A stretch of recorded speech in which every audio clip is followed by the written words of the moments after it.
Greetings from Florida. The warmth of being home is a reminder why I've chosen public service, from joining the United States Navy and serving in Iraq to representing the people in the U.S. Congress and now serving as governor of Florida. And it reminds me why I decided to run for president, to fight for those who have been forgotten in this country. This is America's time for choosing. We can choose to allow a border invasion, or we can choose to stop it. We can choose reckless borrowing and spending, or we can choose to limit government and lower inflation. We can choose political indoctrination, or we can choose classical education. These choices are symptoms of the underlying struggle to ensure that constitutional government can endure and that Western civilization can survive. And we launched this campaign to bring accountability to government, regain sovereignty at our border, and restore sanity to our society. We cannot succeed as a country if we allow our nation to be invaded, our currency to be debased, our cities to crumble, and our kids to be indoctrinated.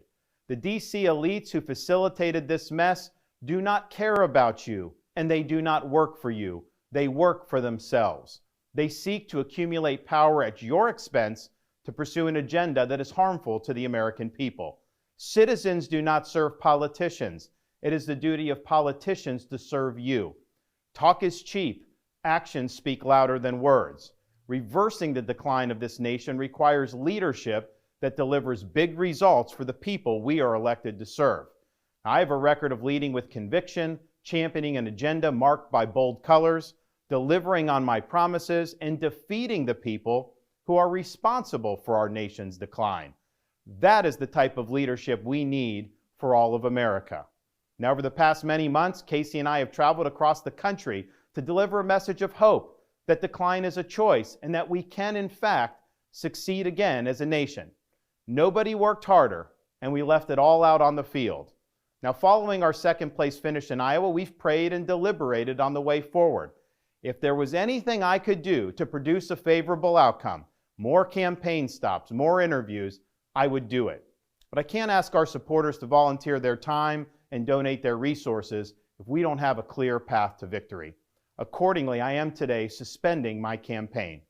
I'm proud to have delivered on 100% of my promises, and I will not stop now. It's clear to me that a majority of Republican primary voters want to give Donald Trump another chance. They watch his presidency get stymied by relentless resistance, and they see Democrats using lawfare this day to attack him. Well, I've had disagreements with Donald Trump, such as on the coronavirus pandemic and his elevation of Anthony Fauci. Trump is superior to the current incumbent, Joe Biden. That is clear. I signed a pledge to support the Republican nominee, and I will honor that pledge. He has my endorsement because we can't go back to the old Republican guard of yesteryear, a repackaged form of warmed-over corporatism that Nikki Haley represents. The days of putting Americans last, of kowtowing to large corporations, of caving to woke ideology are over. I thank all of our passionate supporters who have stood by us through it all. That we had people volunteer to come to Iowa in the middle of a blizzard to knock on doors and make phone calls touched us dearly. No candidate had more thrown at him, but no candidate had so many committed volunteers and staff. Finally, I want to thank my wife, Casey, and our kids, Madison, Mason, and Mamie. Casey's gone far above and beyond in her support for our campaign and for our cause. She's not only a great wife and mother, she's a great American who cares deeply about the future of the country that our kids will inherit.